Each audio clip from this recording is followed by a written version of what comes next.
야, 발표 자료 이게 뭐냐? 너 한글도 제대로 못 읽냐?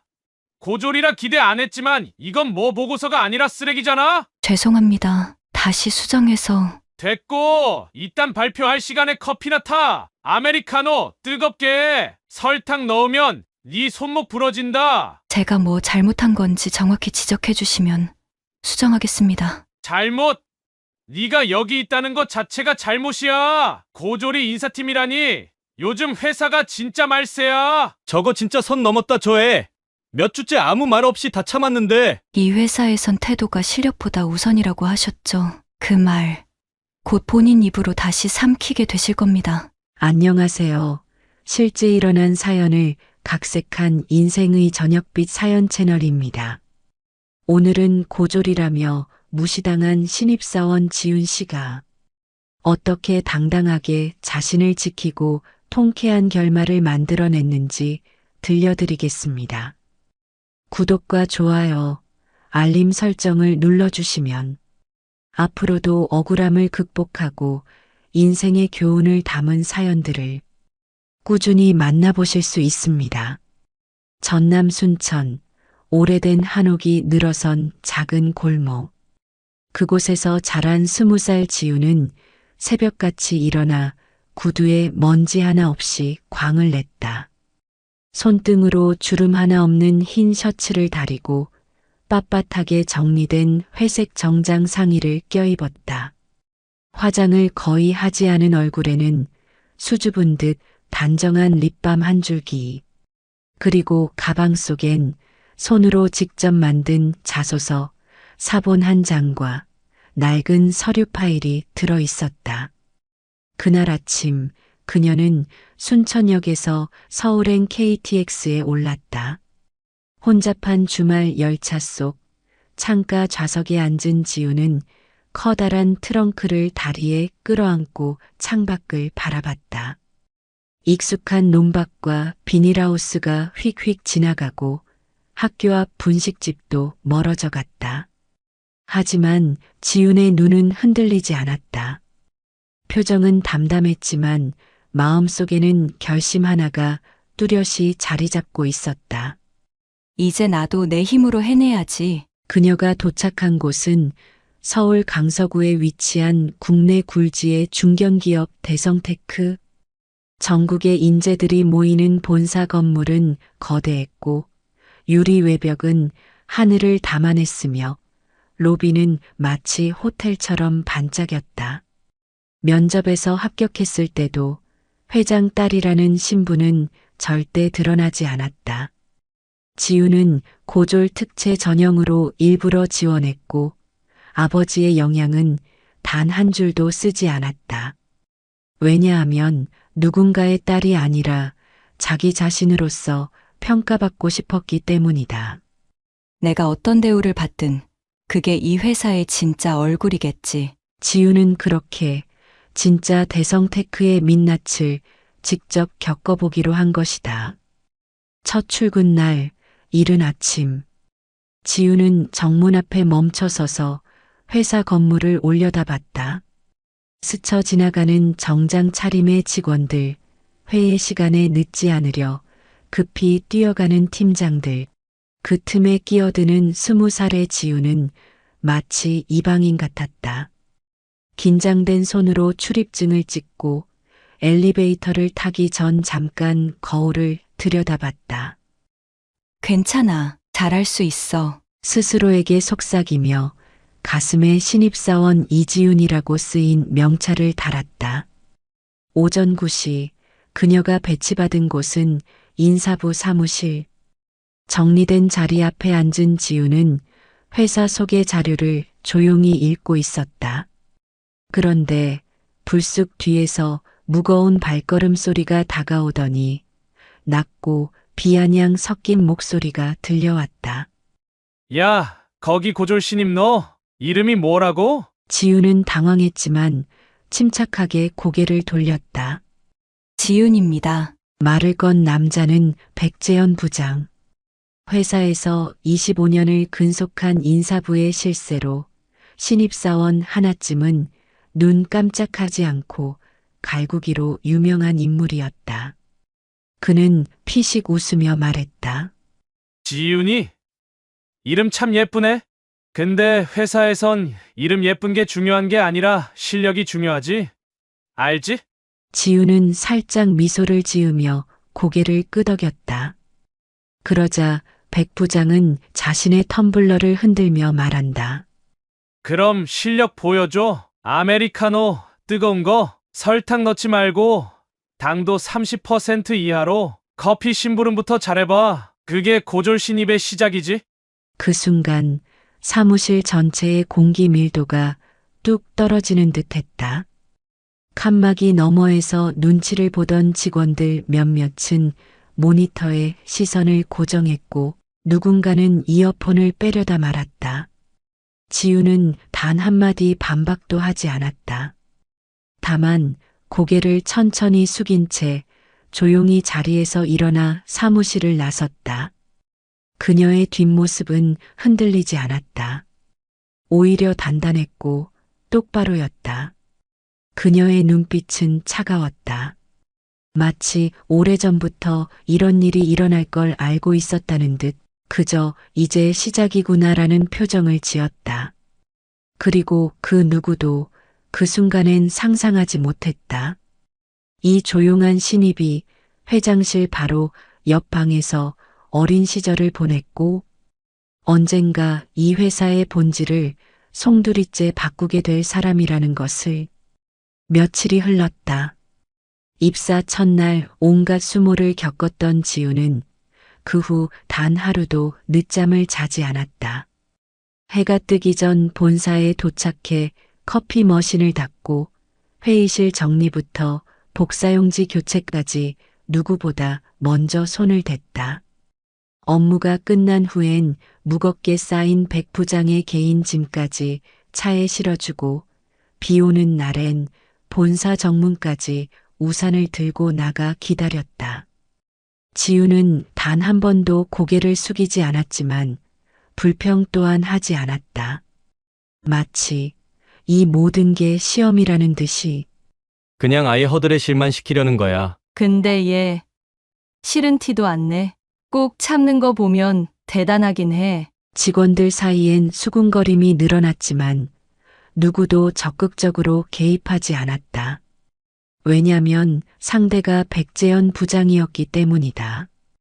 그는 인사부의 권한을 사실상 쥐고 있었고 본사에서 그의 눈밖에 나면 승진은 물론 부서 이동까지 막히는 일이 흔했다.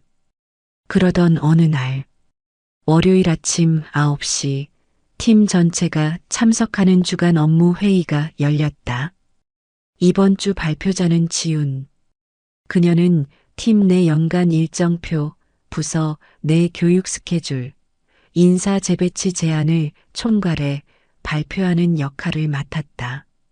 실제로 그 자료는 주말 내내 그녀가 사무실에 나와 밤새 정리한 결과였다. 폰트 하나, 줄 간격 하나까지 맞춰가며 만든 PPT는 단정했고 출력된 보고서는 스테이플러의 각도까지 일정했다. 회의실 안은 다소 무겁고 건조한 분위기였다. 백 부장은 팔짱을 낀 채 맨 앞자리에 앉아 있었고 다른 직원들은 조용히 자리에 착석해 노트북을 펼쳐 놓았다. 지우는 조심스럽게 프레젠터를 잡고 발표를 시작했다. 이번 인사 배치는 외부 교육 이수자를 우선 고려하였으며 경력보다는 직무 적합성을 중심으로. 그 순간 손에 쥔 프레젠터가 미세하게 흔들렸다. 스크린이 순식간에 엉뚱한 페이지로 튀었고 중요한 수치가 보이지 않게 되었다. 지우는 당황했지만 침착하게 마우스를 다시 움직이려 했고 입을 열었다. 아, 죄송합니다. 다시 정리해서. 그러나 그 말이 끝나기도 전에 백 부장은 짜증 섞인 숨을 내쉬며 자리에서 벌떡 일어났다. 쾅! 의자 밀리는 소리 하나에 회의실이 멎었다. 그는 손에 들고 있던 종이컵을 쥔 채 천천히 다가오더니 아무 경고도 없이 그 뜨거운 커피를 휙 하고 지윤에게 뿌렸다. 이래서 내가 고졸은 쓰기 싫다니까. 커피는 지윤의 뺨을 타고 흘러내렸고 옷깃은 금세 젖었다.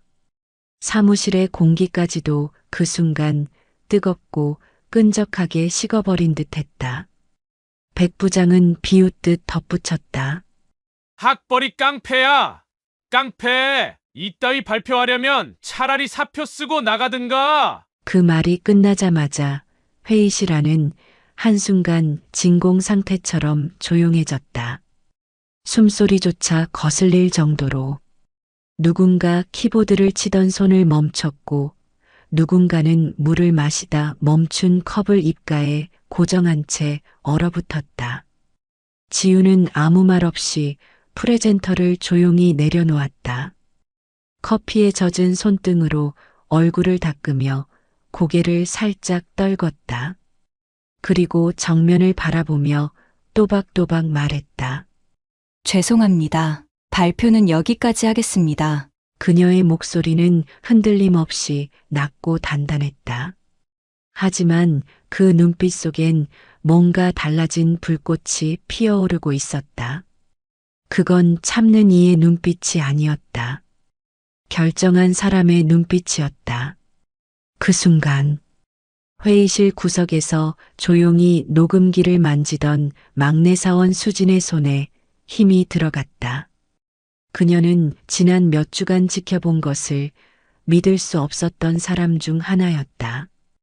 커피가 뿌려지던 그 순간 손이 저절로 녹음기 버튼을 눌렀다. 지금 그 작은 기계 안에는 똑똑히 담겨 있었다. 이래서 내가 고졸은 싫다니까. 사표 쓰고 나가든가. 그리고 지윤의 침묵. 그리고 그 눈빛. 지윤의 뺨을 타고 흘러내린 커피는 뜨겁다기보다 모멸의 온기로 번져갔다. 그녀의 턱선 아래 미처 흘러내리지 못한 갈색 방울이 조심스레 매달려 있다가 한순간 또르르 턱 밑을 지나 하얀 셔츠 위로 굴러 떨어졌다.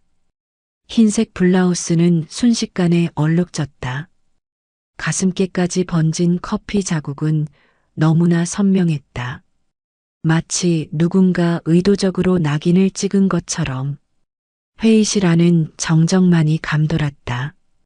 아무도 숨을 크게 쉬지 못했고 누구 하나 눈을 들어 그녀를 보지 못했다.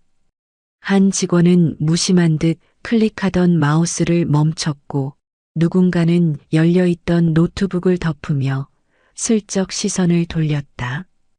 회의실 구석, 늘 존재감 없던 막내 사원 수지는 두 손을 무릎 위에 꼭 쥐고 있었다. 입술을 꾹 다문 채 지금 이 상황이 틀렸다는 걸 누구보다 알고 있었지만 아무것도 할 수 없었다. 지우는 천천히 손을 들어 자신의 뺨을 닦았다. 그 손끝엔 따뜻함이 아닌 굳은 수치심이 느껴졌다. 하지만 그녀는 울지 않았다. 심장 깊은 곳에서 무언가 들끓고 있었지만 그 감정은 눈물로 나올 틈을 주지 않았다. 그녀는 침묵으로 정면을 마주했다. 꽉! 입술을 깨문 그녀는 얼룩진 셔츠를 손끝으로 눌러보았다. 흘러내린 커피 자국은 이미 마르기 시작했지만 그 얼룩 위엔 아직 아무 말도 쓰이지 않았다. 지우는 작게 고개를 숙이며 프레젠터를 조용히 내려놨다. 그녀의 움직임은 차분했고 과장되지 않았으며 오히려 너무나 무표정해서 회의실의 공기를 더 싸늘하게 만들었다. 아무 말도 없이 파일을 모으는 그녀의 손길엔 결단이 느껴졌고 사람들은 그것을 본능적으로 알아차렸다. 죄송합니다. 발표는 여기까지 하겠습니다. 지윤의 목소리는 낮고 단정했다. 그 어떤 반박도 감정도 없었다. 그러나 그 담담한 어조 속에서 묘하게 울리는 단단함이 사람들의 가슴을 묵직하게 때렸다. 지우는 천천히 회의실을 나섰다. 그녀의 뒷모습은 굽히지 않았다. 어깨는 펴져 있었고 걸음엔 흐트러짐이 없었다. 그건 패배자의 퇴장이 아니었다. 그건 마치 결전의 날을 준비하는 사람의 발걸음 같았다. 복도로 나온 지우는 깊게 숨을 들이쉬었다. 코 속으로 들어온 회사의 공기는 더 이상 낯설지 않았다. 차가운 공기 속에서 확신이 몸속으로 스며들었다. 여직원용 화장실 문을 조용히 열고 들어간 그녀는 종이 타월을 꺼내 얼굴을 조심스럽게 닦았다. 거울 속 자신을 바라보며 셔츠의 커피 자국을 가만히 응시했다. 그 자국은 마치 증표 같았다. 모욕의 흔적이자 반격의 출발점. 그녀는 혼잣말처럼 중얼거렸다. 결국 이렇게 나오는구나. 좋아, 이제 내 차례다. 입꼬리가 살짝 올라갔다. 분노가 아닌 통제된 각성의 미소였다. 지우는 셔츠 단추를 다시 잠그고 단정히 넥라인을 고쳤다. 주먹을 살짝 쥔 채 핸드폰을 꺼내 한 번호를 눌렀다. 수신인 아버지 이상철 회장. 호흡을 가다듬고 짧고 단호하게 말했다. 아버지, 오늘 저녁엔 본사에서 식사하세요. 회의 하나 소집하셔야 할 것 같아요. 그녀는 전화를 끊고 다시 한번 거울을 봤다. 그 눈빛은 더 이상 신입사원 이지윤의 것이 아니었다. 그건 대성테크의 변화를 이끌 주인의 눈빛이었다. 그리고 그 눈은 단 하나의 감정만 품고 있었다. 정의는 이제 시작된다는 확신. 그날 오후 3시 10분. 늘 그렇듯 평화롭던 대성테크 본사의 전산 시스템 알림창에 평소와는 전혀 다른 긴장감의 메시지가 떠올랐다. 긴급 전 직원 필참 회의 소집 발신 회장실. 하단엔 짧고 단호한 안내문이 적혀 있었다. 오늘 3시 30분 18층 대회의실. 인사부서 관련 중요 발표가 있을 예정입니다. 사무실은 그 즉시 술렁였다. 점심 이후 느슨했던 분위기가 순식간에 얼어붙었고 복도 곳곳에선 사람들이 속삭이는 목소리가 이어졌다. 야, 설마 오전에 있던 그 회의 때문 아냐? 커피 뿌렸다는 얘기 진짜래. 고졸 신입이라 무시했는데 뭔가 있는 애라는 말도 돌고 회장이 직접 회의 소집한 건 처음이야. 진짜 큰일 난 거 같은데? 마치 파도가 치는 듯 소문은 층계를 타고 위층까지 번져갔다. 정적과 불안, 묘한 기대가 뒤섞인 긴장감이 복도를 감쌌고 사람들은 하나둘씩 18층으로 모여들었다.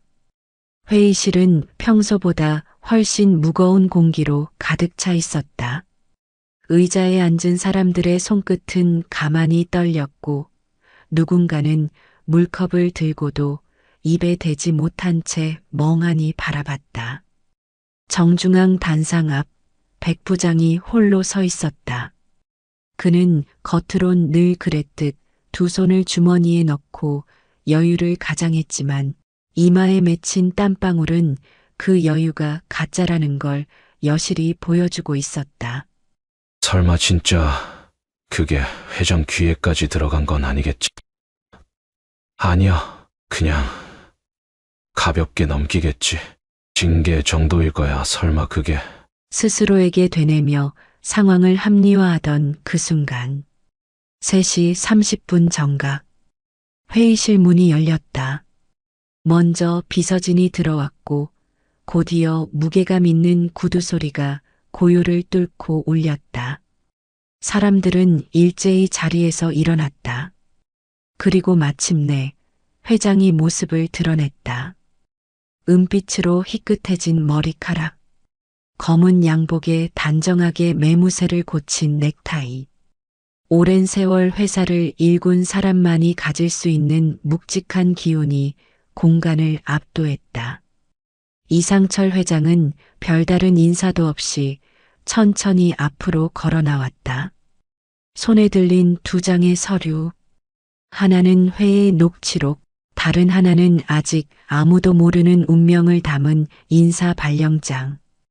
회의실 맨 앞 단상에 선 그는 회사의 핵심 임직원 80여 명을 차례로 둘러보며 입을 열었다.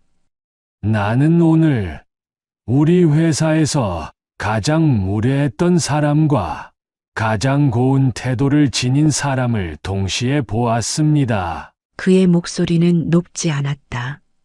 그러나 단 하나의 마디도 흘려들을 수 없을 만큼 무게 있었다. 백 부장은 순간 움찔했고 얼굴 근육이 경직되었다. 주변 직원들은 조용히 숨을 들이쉬었다. 회장은 이어 말을 이었다. 우리 회사는 늘 실력을 말합니다. 태도를 말합니다. 하지만 실제 현장에서 그 기준이 얼마나 잘 지켜지고 있는지 오늘 오전에서야 저는 진심으로 알게 됐습니다. 그는 천천히 첫 번째 서류를 들어 올렸다. 회의 녹취록이었다. 그리고 단호히 선언했다. 이 아이는 단순한 신입사원이 아닙니다. 이지윤 사원은 내 딸입니다. 그 말이 떨어지는 순간 회의실 안에 숨소리조차 멎었다. 일부 직원은 눈이 휘둥그레졌고 몇몇은 아예 숨을 들이마신 채 멈춰버렸다. 수십 명의 시선이 일제히 백 부장에게 쏠렸다. 백 부장은 얼어붙은 듯 서 있었다. 입을 열어 뭐라도 해명하려 했지만 말이 나오지 않았다. 그의 입술은 떨렸고 손끝은 서류를 움켜쥔 채 파르르 흔들렸다.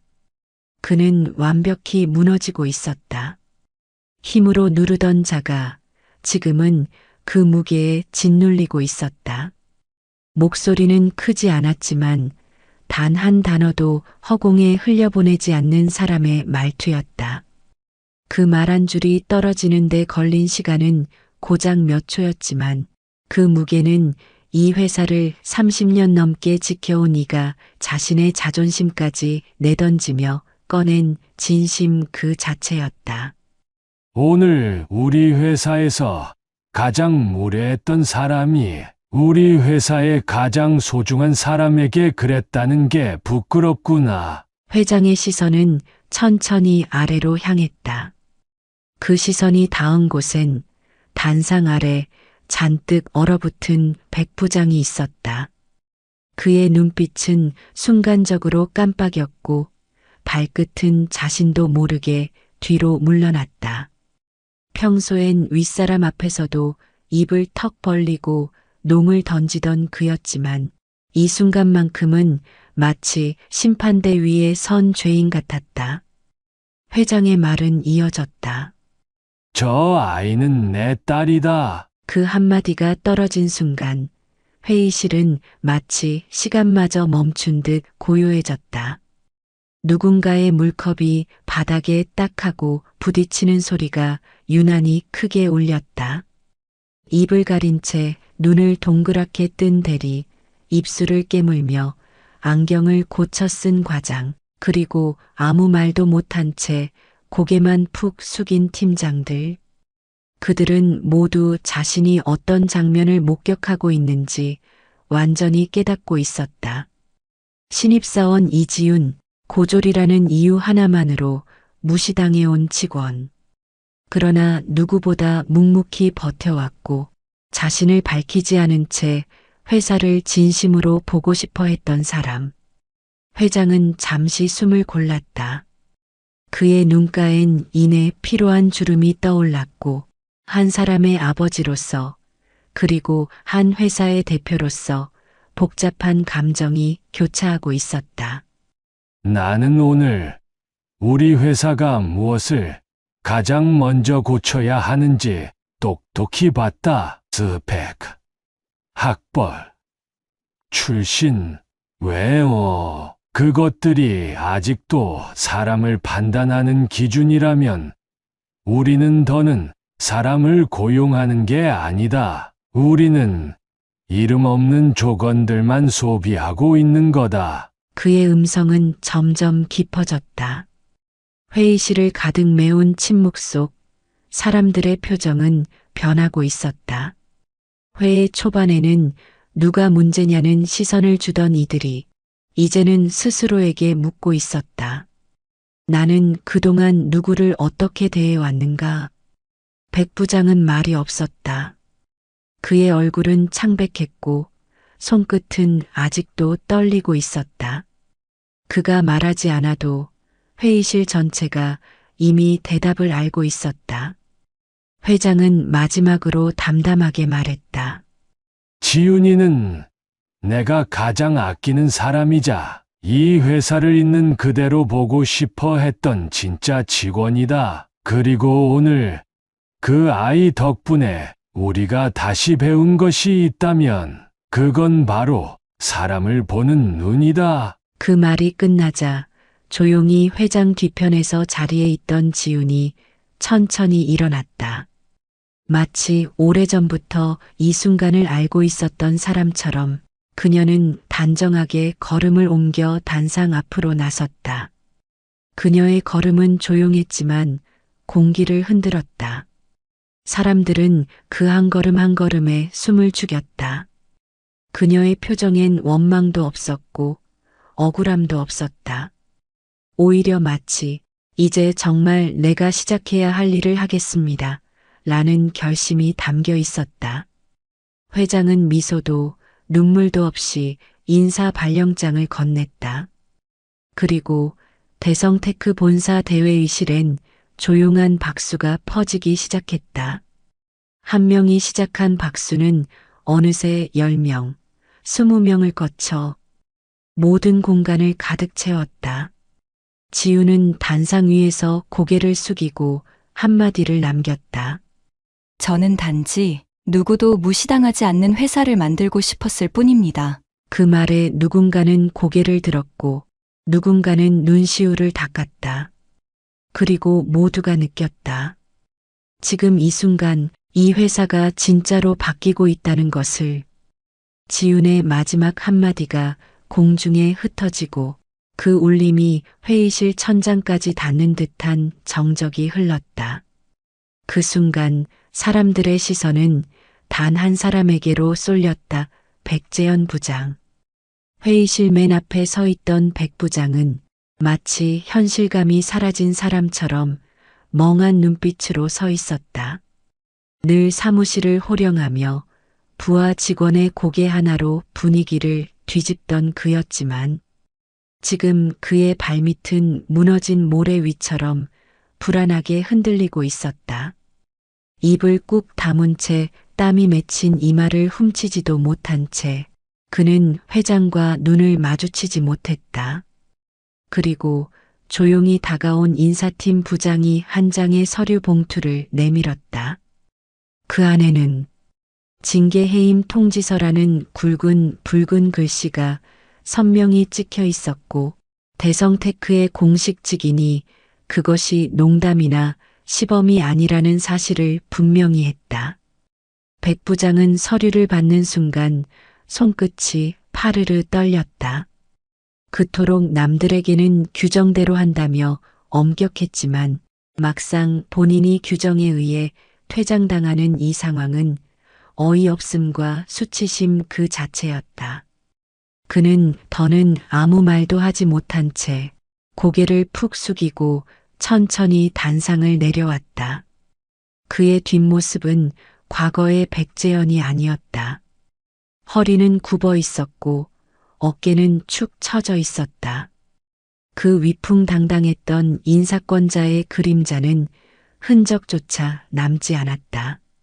남은 것은 자기 잘못을 끝내 인정하지 못한 채 퇴장하는 한 남자의 초라한 실루엣. 그리고 그가 단상을 내려오자마자 그와 반대로 조용히 단상 위로 올라서는 한 사람이 있었다. 이지훈. 회장이 직접 건네준 인사 발령장을 받아든 그녀는 작은 체구였지만 묘하게 공간을 꽉 채우는 존중의 기운을 지니고 있었다. 수많은 직원들 앞에서 그녀는 깊게 고개를 숙였다. 신입사원 이지윤, 앞으로도 사람을 가장 먼저 생각하는 조직 문화를 만들겠습니다. 그녀의 말은 길지 않았지만 그 안에 담긴 무게는 누구보다 무거웠다. 지윤이 고개를 들자 회장은 천천히 고개를 끄덕이며 말했다. 오늘부터 이지윤 실장은 신설된 인재문화혁신팀의 수장으로 대성테크의 전반적인 문화와 사람 중심 조직 개발을 책임질 겁니다. 우리는 오늘 회사의 과거를 정리했고 이제부터는 이 아이와 함께 미래를 써 내려갈 겁니다. 그 말이 끝나자 회의실엔 또다시 박수가 퍼졌다. 하지만 이번 박수는 달랐다. 사람들에게 잘 보이기 위한 형식적인 박수가 아니었다.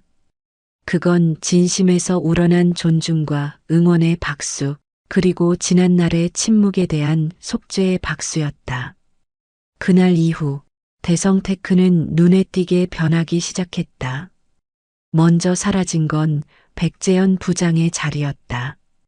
그가 차지하고 있던 자리는 더 이상 권력의 상징이 아니었고 그 자리를 대신한 사람은 더 많은 회의를 열지도 고함을 치지도 않았다. 지윤의 첫 번째 공식 업무는 신입 멘토링 제도 도입이었다. 그녀는 모든 신입사원이 누구에게도 무시당하지 않고 당당하게 시작할 수 있도록 직접 교육을 맡고 식사 자리를 만들었고 때론 손글씨로 쓴 환영 편지를 남겼다. 그녀의 이런 움직임은 처음엔 회의실에서 한번 박수받은 감성 마케팅 정도로 여겨지기도 했다. 하지만 시간이 지날수록 사람들은 깨닫기 시작했다. 지윤은 단지 회장의 딸이 아닌 진짜로 회사를 바꾸고자 하는 사람이라는 걸. 사람들은 이제 더 이상 그녀를 누군가의 자식으로 부르지 않았다. 그들은 말했다. 그 사람 진짜 우리 회사를 바꾼 사람이야. 이제는 누구도 신입을 함부로 대하지 않아. 전에는 상상도 못했던 일이지. 며칠 뒤 대성테크 본사 1층 복도 한가운데 늘 무심코 지나치던 백색 벽면에 조용한 변화가 생겼다.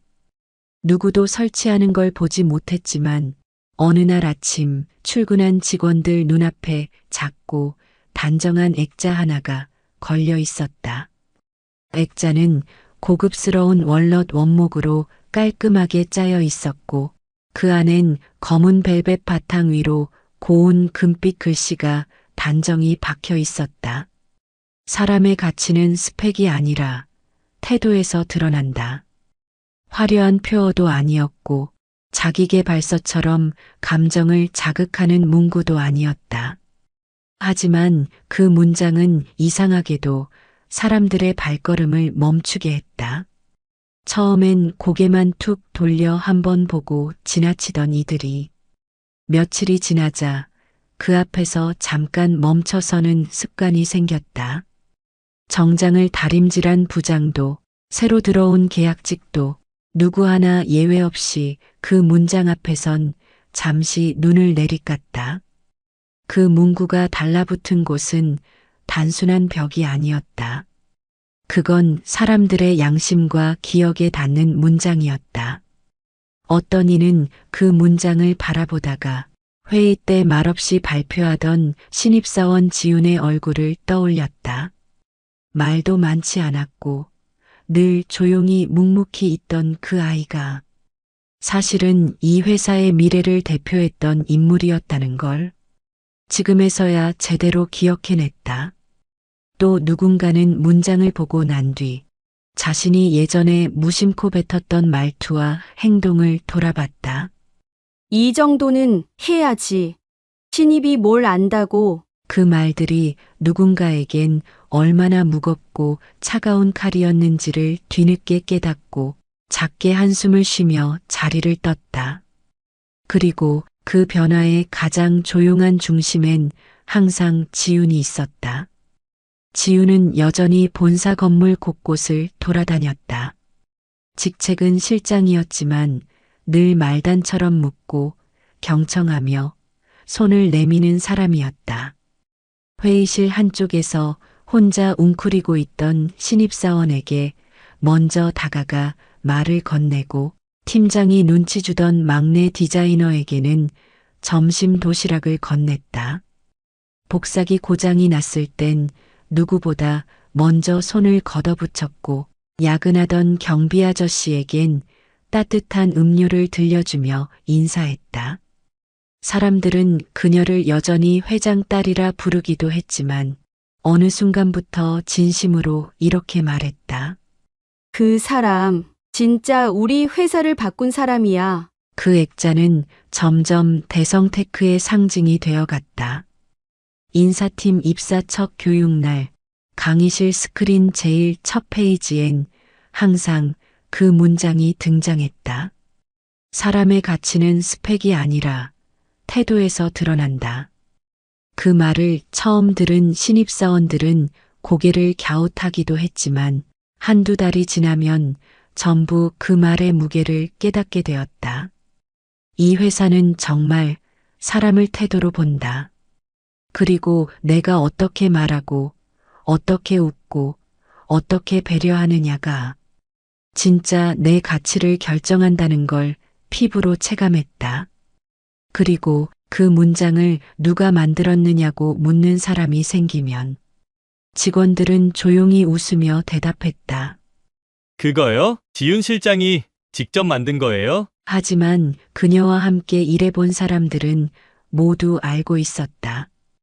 그 문장은 지훈이 손으로 쓴 글이 아니라 그녀가 몸으로 보여준 삶의 태도였고 그 문구는 철학이 아니라 지훈이라는 사람 그 자체라는 것을. 지훈은 정작 그런 말이 나올 때면 항상 조용히 미소만 짓고 아무 말도 하지 않았다. 그녀의 침묵은 말보다 더 많은 것을 가르쳤다. 그날 이후 대성테크는 조금씩 그러나 확실하게 바뀌어 갔다. 사람을 대하는 눈빛이 달라졌고 인사고가표 맨 아래에 협업 태도라는 항목이 생겼으며 직원들끼리 잘하고 있어요 라는 말이 오가는 횟수가 늘어났다. 그리고 그 변화는 한 사람의 조용한 침묵과 태도에서 시작된 것이었다. 조용히 회사를 바꾼 사람, 말보단 행동으로 증명한 사람. 그 이름은 이지훈이었다. 여러분은 이지훈 직원의 용기 있는 대처 어떻게 생각하시나요? 여러분의 생각을 댓글로 남겨주세요. 오늘 사연은 여기까지입니다. 구독, 좋아요, 알림 설정을 눌러주시면 꾸준히 따뜻하고 감동적인 실화 사연을 받아보실 수 있습니다. 다음 영상에서도 더욱 공감 가는 이야기로 찾아뵙겠습니다. 시청해주셔서 감사합니다.